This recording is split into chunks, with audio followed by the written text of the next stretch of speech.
Gurubhyo Namaha, Namo Namaha. Extremely delighted to be in touch with you all. Session number 4, Healthy Living, Happy Living. In this session, we will see the various emotions involved in our day-to-day activity. Right from the morning till we go to bed, we perform various activities, and each activity involves some emotions. We will see what are they and their effect on our health, positive and negative impact on our health.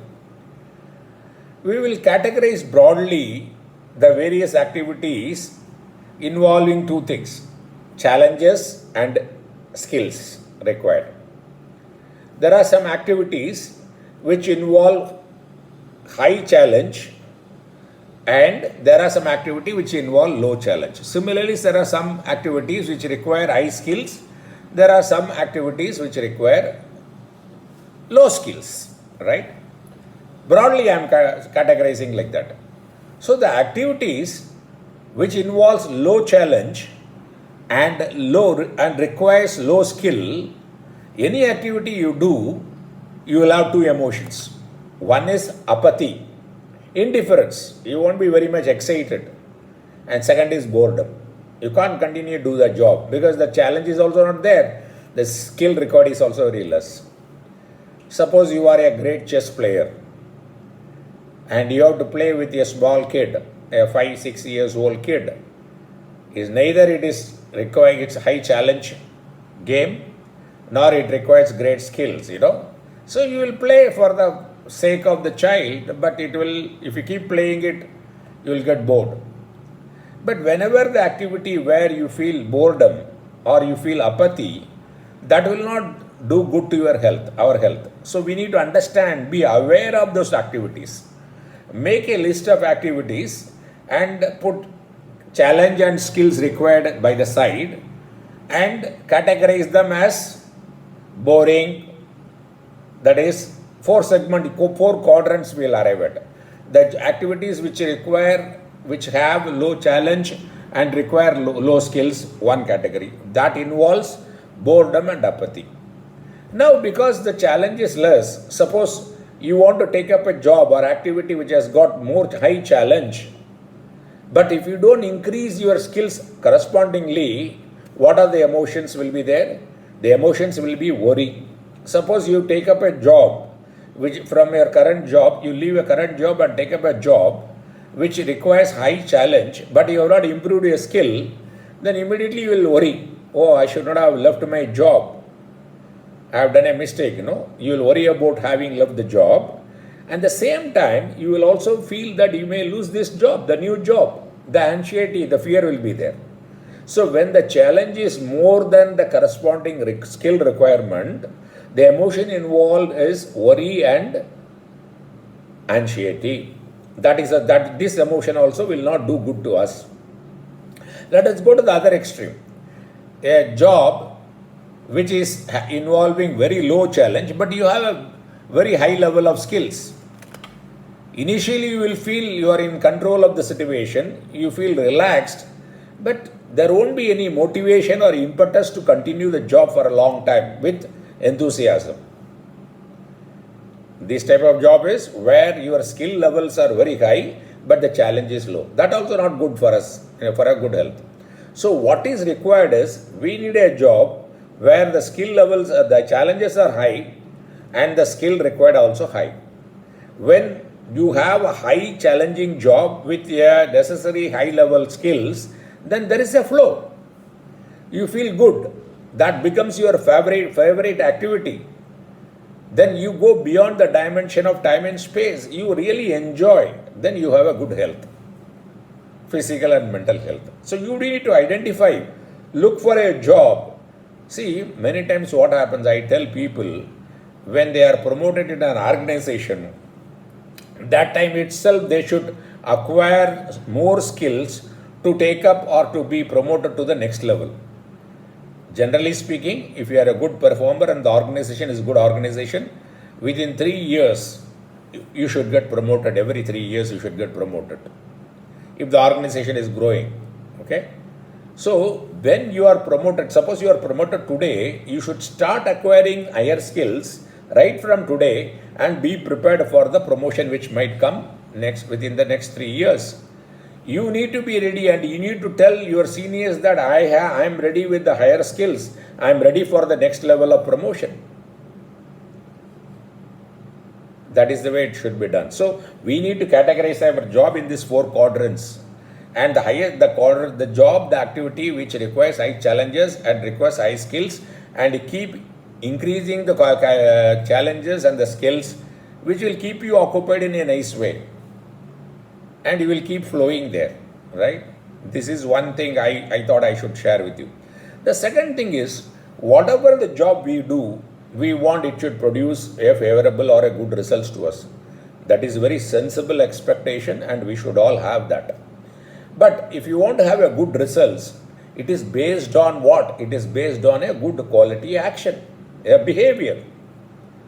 If the behavior is good, if the action is good, you are bound to get good results. And what influence? So the action is influenced by the behavior. What influences the behavior? Your attitude. What is attitude? Simply put, the way you look at things, the way you feel, the way you think about the job, whatever you are doing, or the things around. That is your attitude. When a mother is cooking for their children or family members, you will see a lot of love and affection. They will think about that, whether he will like it a little salty or spicy or less salty, less spicy, and with love. But at the same time, a cook is cooking or in a restaurant, for him it is a job. So the attitude matters. The attitude determines your behavior, which in turn determines the results we get. So when we are looking for the results, we should drill down. So the activity, the results to behavior, behavior to attitude. What influence our attitude? Our expectation about ourselves. Today I am doing this, tomorrow I should be doing it better. I need to learn more. If suppose I am presenting it, I am taking classes in the YouTube.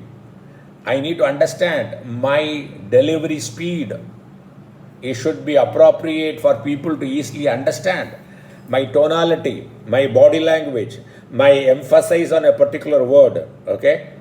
Very important, right?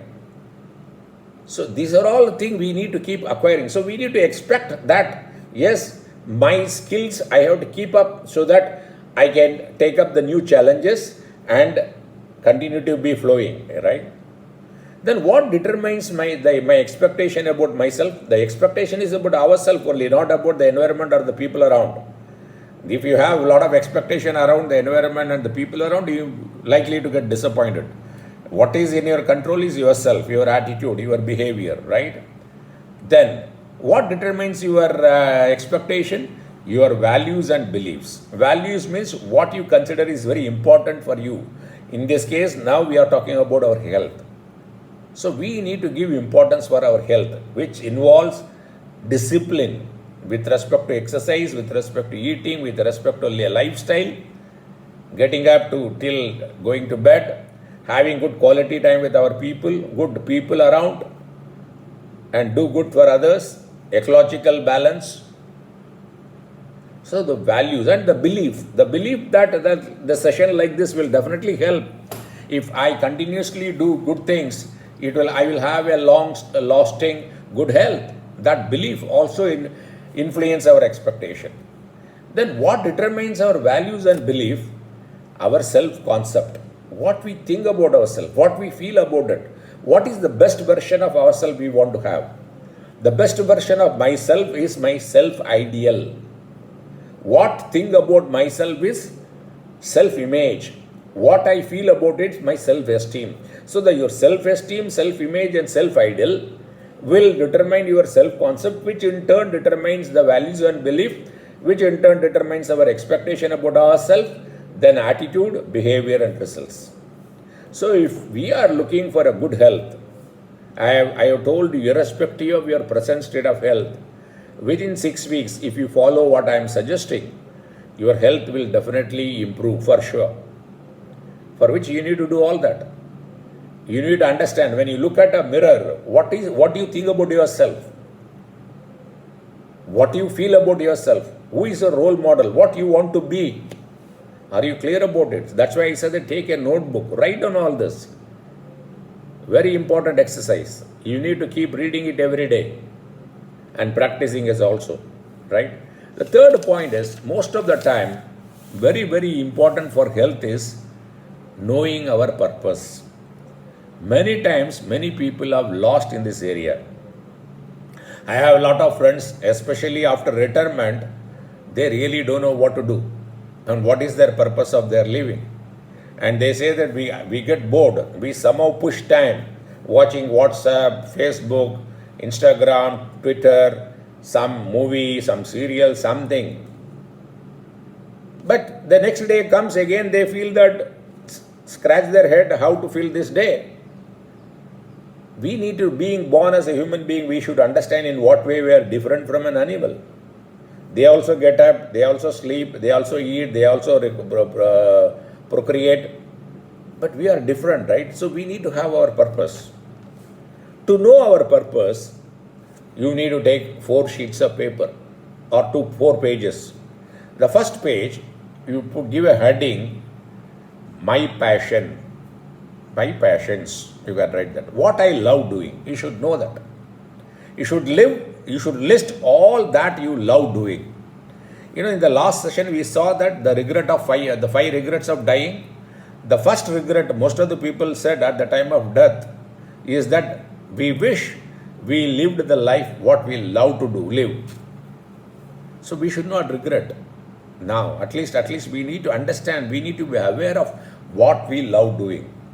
While doing this exercise, we have to assume that you don't have any constraint. Otherwise, you will say that, no, I have to go to a job, then only I can pay my EMI, take care of my family, expenditure, everything.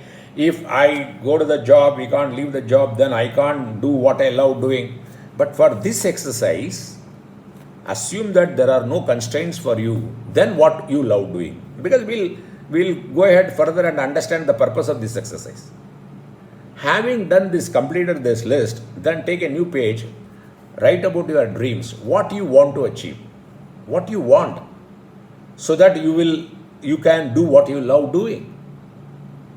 Write down what you want, right? Third, that you call it heading as the dream, my dreams. Third is, what are my innate abilities? The abilities I am born with. That work, whatever the work if I do effortlessly, that is your innate ability. And if you keep doing it, whenever you do it, you get a lot of energy. Whenever you are involved in those activities, you go beyond the dimension of time and space. You can do it any place, okay? And you can do any time. And whenever you feel, and you can do any number of time. And more you do, more energy you get.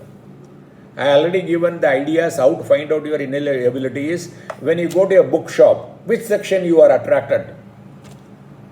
Personality development, sports, politics, fictions, art, science.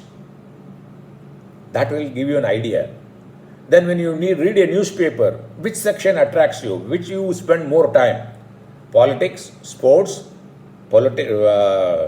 international news, share market. What is that? Then which program you would like to see? Which books you would like to read? Who are your role models? These will give an idea about your identifying your innate abilities. You should have that innate ability, you can put it as a talent, my talents. List all that. The fourth page, you write about your strengths and your skills and knowledge. What are the skills you have acquired over a period of time? What are the knowledge you have acquired over a period of time? Ideally speaking, you should acquire skills and knowledge in the area of your innate ability only. Then only you will be happy and successful. Otherwise, just for money, you develop skills and knowledge in area which is not your innate ability. You may make money, but you will not be happy. Especially the new engineers, mechanical engineers, automobile engineers, they go and join IT firm because they get job, they get salary, they can get a credit card and they can go and enjoy life. The initial 2-3 years or honeymoon is fine, but the third year onwards they feel vacuum. The life is, there is some void in the life. get into bad habits, drinking and everything, smoking, late night sleeping, lose sleep, and eat untimely, spoil their health. So these four lists you should be having it very clearly. Your passions list, your dreams, your talents, and your strengths and knowledge. And each should be represented by a circle. And there should be some common areas also there. So you will have a circle overlapping each other, and there will be a space which will be in all the four circles, overlapped in all. That area will represent your purpose. Do this exercise, it will be very, very interesting, and you will be very happy about it. Then that will give you a lot of energy. You will have a lot of, when you are involved in the area of your purpose, the true calling, okay? I call God as a zero defect organizer. He has called you only for that. You are unique. See, hammer, screwdriver, spanners, everything has got a purpose. Even with a screwdriver, you can insert a nail, but it is not meant for that. It is for screw driving, right? The hammer is purposed for putting the nail inside, right? Hitting the nail in. So we can do anything, but if we align our activity with the innate ability and understand our purpose, we will be not only happy, satisfied, successful, but also healthy. So ladies and gentlemen, I hope you find this session very useful. Share it with your friends. Health is the most important aspect we need to give consideration, irrespective of your age. If you are healthy, you can contribute a lot to your kin and the society at large, and you will be happy. Thank you very much for this opportunity. Gurubhyo Namaha, Namo Namaha.